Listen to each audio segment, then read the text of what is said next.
Hi, my name is Michael Bean. I am a professional acting teacher. I've been teaching film and TV acting for almost 20 years. This is your free lesson for what is today, uh, Tuesday, June the 22nd, for myfreeactingclass.com. Just a quick reminder that we are going to be taking a hiatus for the summer. And if you want to know about classes when they come back in September, all you got to do is go to this website, myfreeactingclass.com. Right now, you'll see that it says, it gives you details about Monday, Tuesday, Wednesdays, which is what we've been doing. And soon, this will have information saying, here's how to sign up for our mailing list so that we can tell you right away when we're doing things. We might be doing some pop-up free acting classes over the summertime as well. This is the website to go to sign yourself up.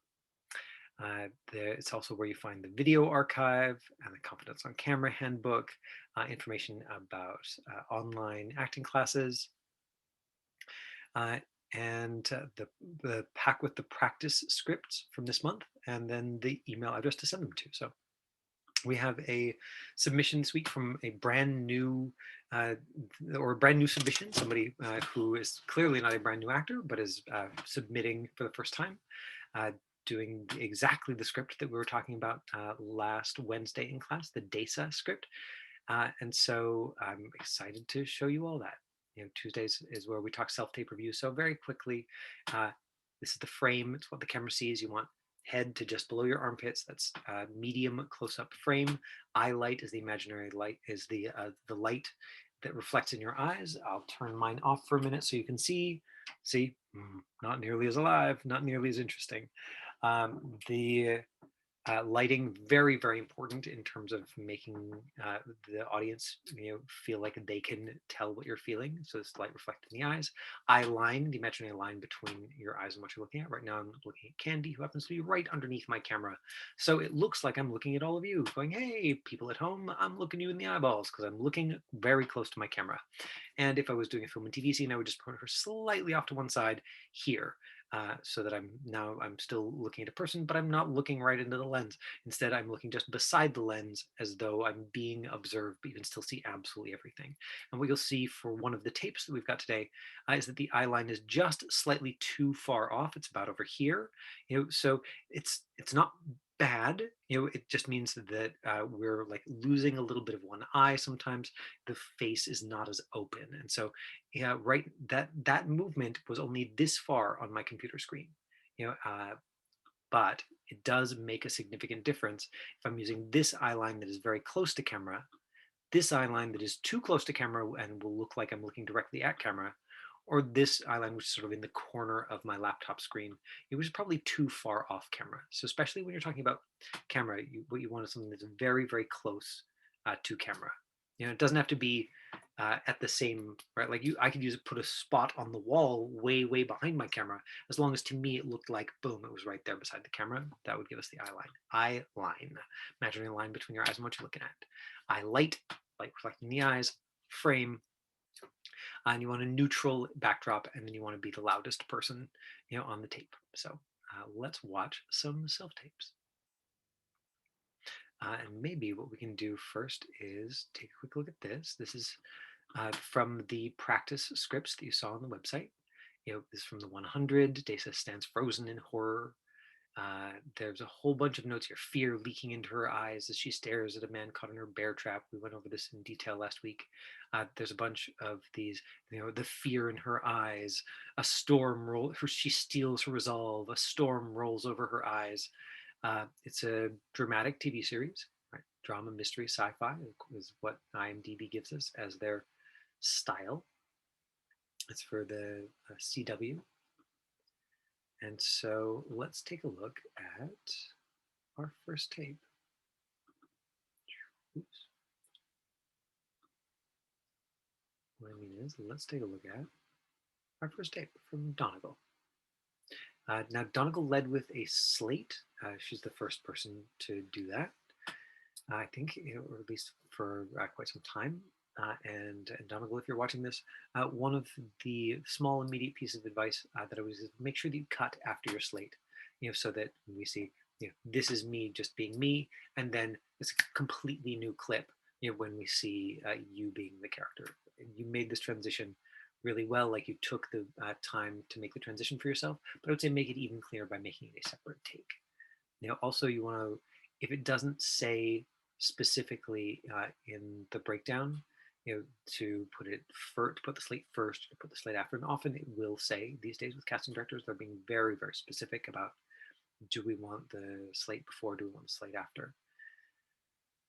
But if it doesn't say, you can kind of, it's a judgment call. I know casting directors here in Vancouver and who've been in for as guests on the My Free Acting class. You can go and find all those in the link to the video archive on myfreeactingclass.com. And at least one of them said, "Oh no, always put the slate at the end. I don't understand why anybody puts it at the beginning. Like, let me see the character first, and then tell me who you are at the end." And then a different casting director with the same level of conviction looked into the camera and said, always put the slate at the beginning. Like, I want to see who you are first. I don't understand why anybody puts the slate at the end. So, yeah, I believe that was Jackie Lind wanted it first, and Tiffany Mack wanted it right at the end. So track people's preferences as best you can, and typically you just have the option if they haven't told you. Hello, I'm Donovan Gordon, and I will be doing the part of Desa.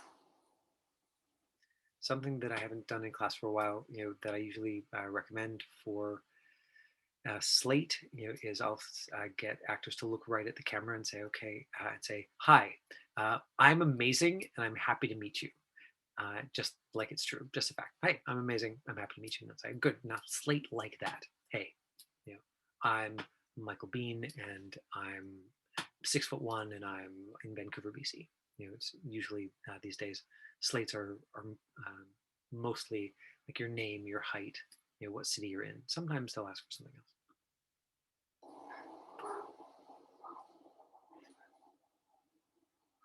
Desa, help me. What do you want me to do? Grab his leg.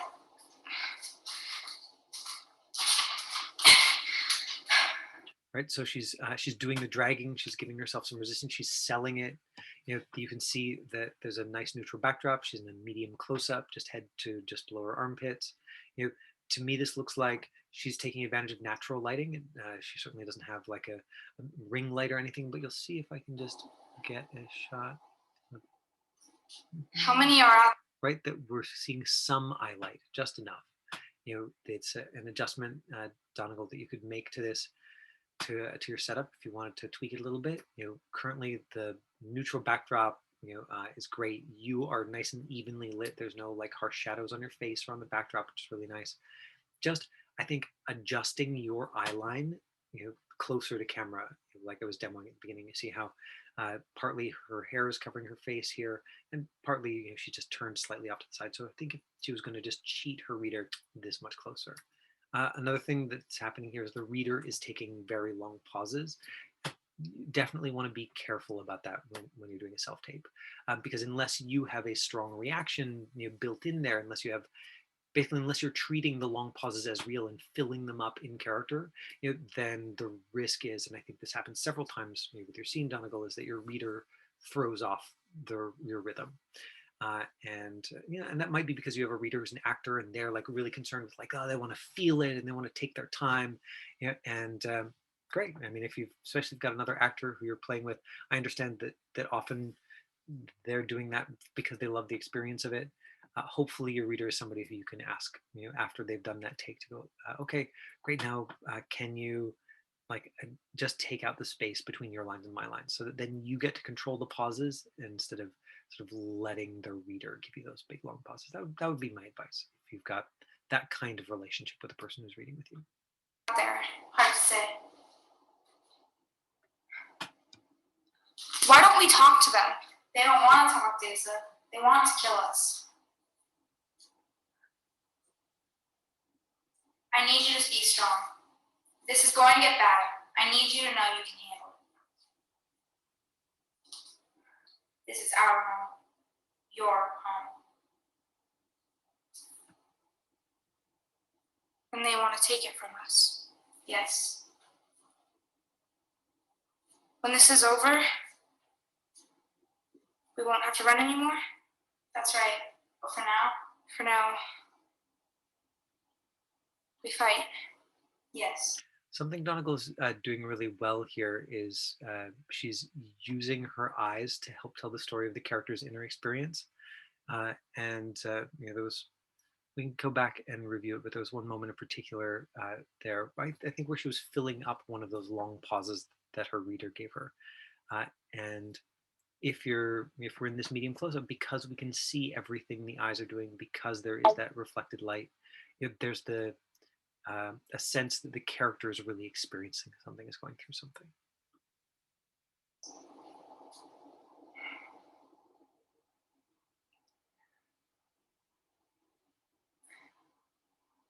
Deep and quick.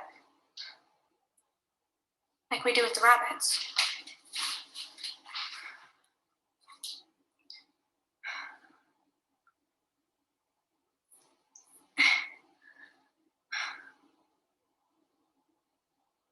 You go and place the odon.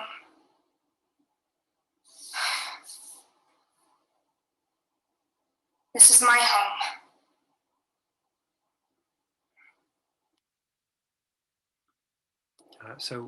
Really nice work, Donegal, and thank you so much for sending us a tape.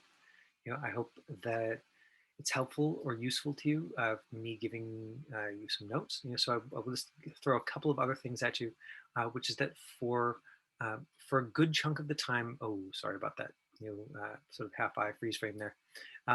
For a large chunk of the time in the scene, you'll see that your mouth is open. And absolutely is a normal thing to do when we react, but it does read as a very specific feeling, on camera. And so I would caution you to simply just be aware of it.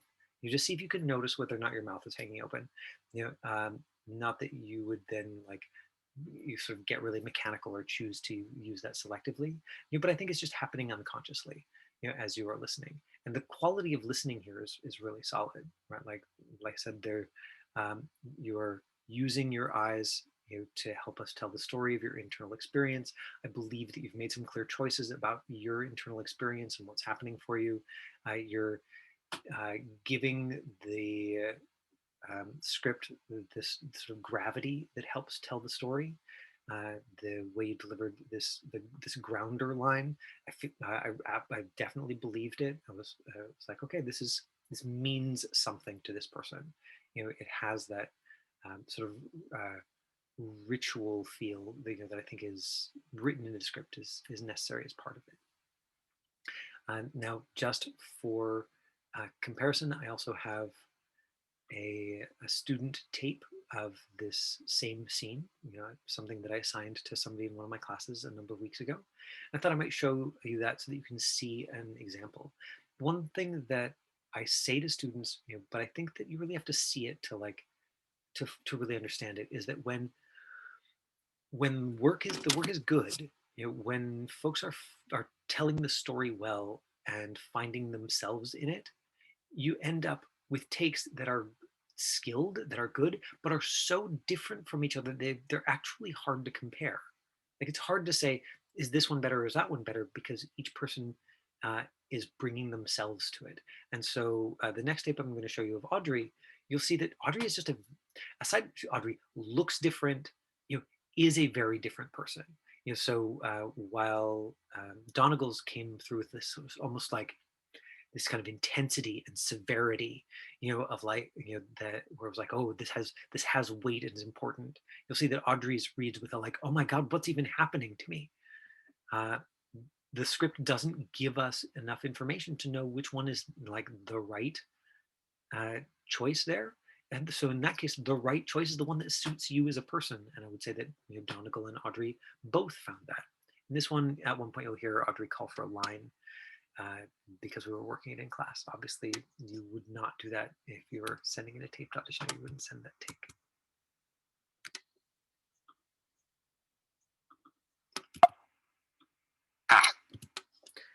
Okay, so this is a good example also because this sort of wasn't set up for self-tape, for a self-tape. When Audrey does self-tapes, she, I think, takes over her kitchen and, gets her camera up to eye level. But it does give us an opportunity to talk about some of the things that go along with proper framing. So you can see the camera's quite a bit lower than her, which will make her will change the shape of her face. It also will make it look like she's talking to midgets, a little bit, so you want to make sure that the camera is up at your level. The neutral background, is a good choice, nice and clear. This is why you don't wear shirts that have sparkly things or big logos, because it's just not going to be possible to watch this tape without your eyes going big, big, big, big, and reading those words.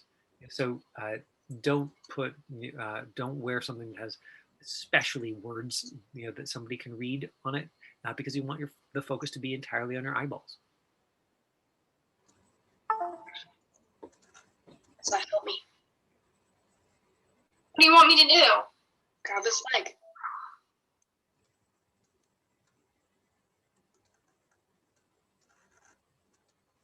How many are out there? Hard to say.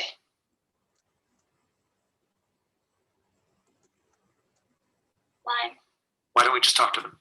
Why don't we just talk to them? They don't want to talk to us and they want to kill us. I need you to be strong. It's going to get bad and I need to know you can handle it. This is our home. Your home. And they want to take it from us. Yes. When this is all over, we won't have to run anymore. That's right. But for now, We fight. yes.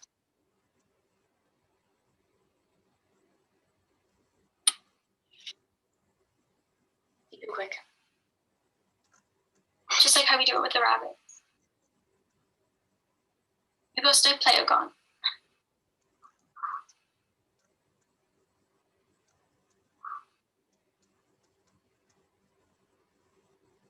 This is my home.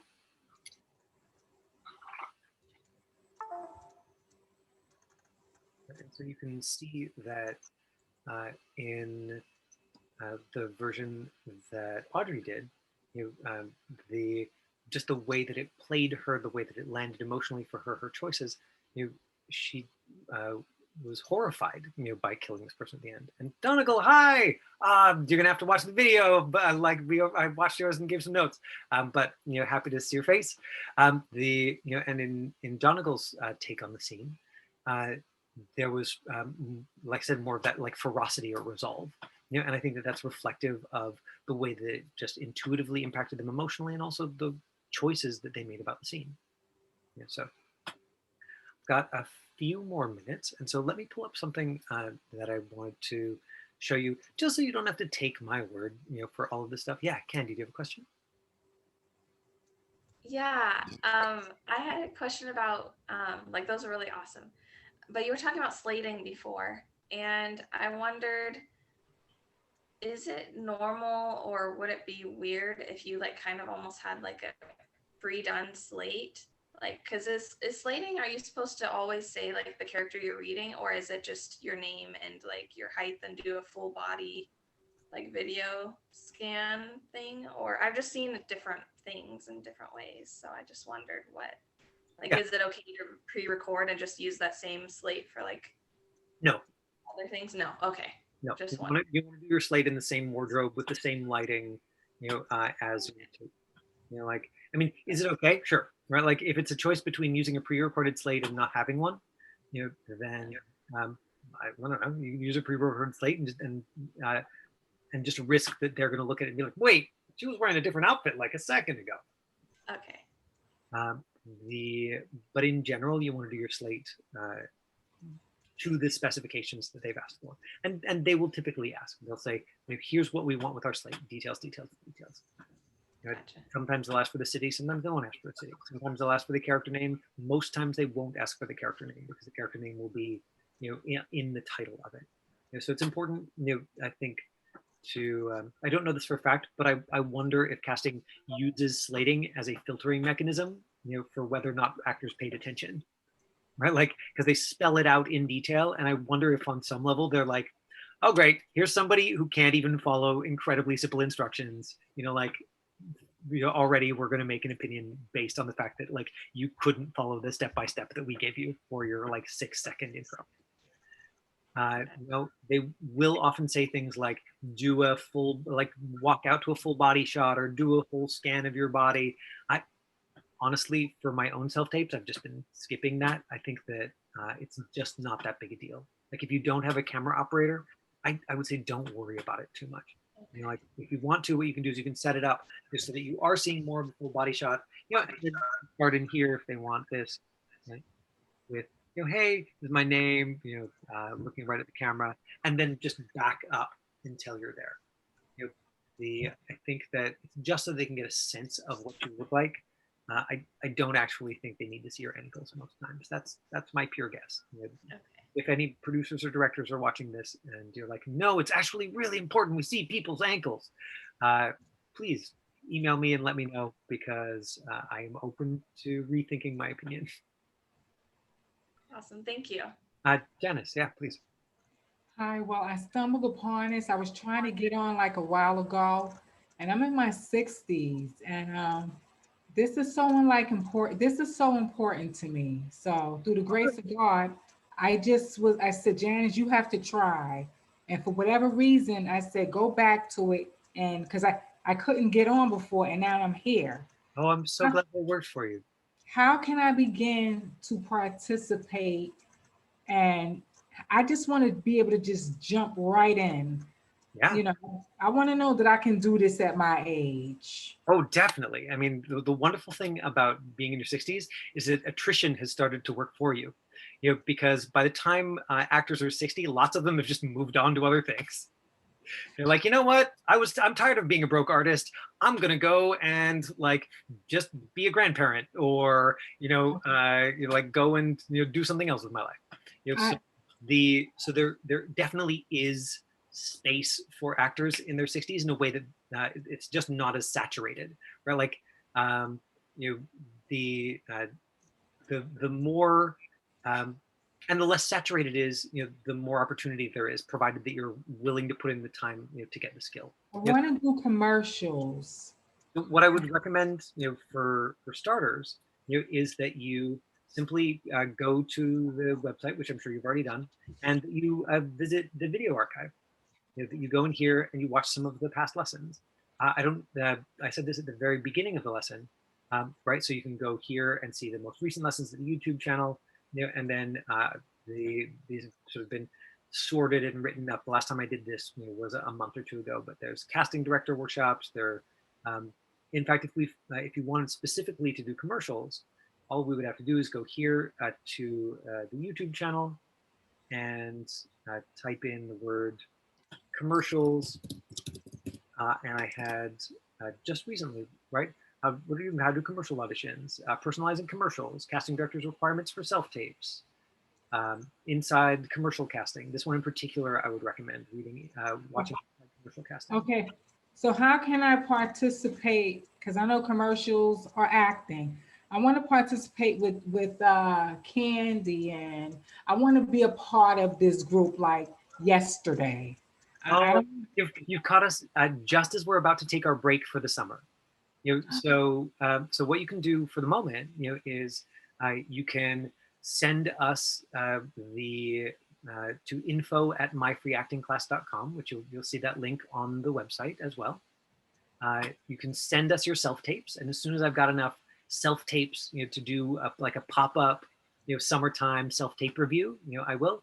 But I'm not going to be doing that every Monday, Tuesday, Wednesday like I was or have been for the last year and a half. But in September, we are going to. So there's a whole bunch of videos in the video archive. You can absolutely send us your self-tapes, and I will review them, and give notes.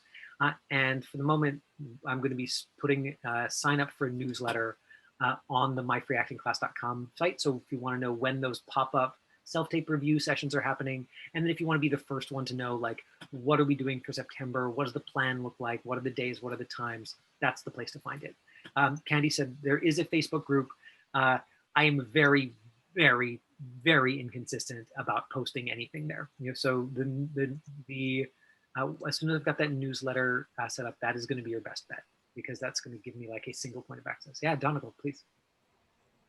Will you be doing any short YouTube videos over that break? Yeah, I mean, my plan is to over the summer break to use the pop-up self-tape review sessions, and post those to YouTube, right? So Okay. so it'll still show up. So basically, if you're like, oh, I got so excited about the self-tape review, I want to do another one. It'll just be a couple of weeks, before we get to it. And Okay. and if you're signed up by then, I'll let you know when it's happening, so you can show up in person, and I'll post it to YouTube afterwards, so you can watch it even if you can't. Okay, and I'll watch all the videos over this break so I can jump in September. Love it, love it. Really nice work with your self-tape, by the way. Thanks so much for sending it. Thank you. Yeah, Good job. I particularly liked the balance you found between stillness and like using your eyes, to show us or to let us see into your inner experience. Okay. Thank you. Okay, that's 4:30 today. I'll be here tomorrow.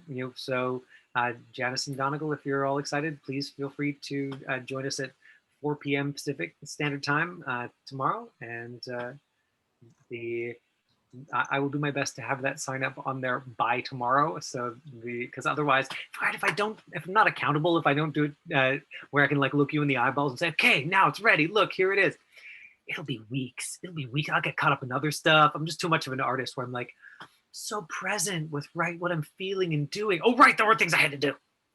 So why don't I tell you that now that I, even if it's imperfect, I will get that set up for tomorrow's lesson and show it to you then. Okay, so tomorrow you will be here at the same bat time, the same bat station. Bat time, same bat channel, exactly. It's we've been doing 4 to 4:30 Pacific Standard Time, Monday, Tuesday, and Wednesday. So tomorrow I'll be here at 4 o'clock. Thank you for doing this, by the way. This is awesome. So I'm so glad that you're finding it useful. Yes, thank you so much. Bye, everybody. Okay, Bye. thank you. See you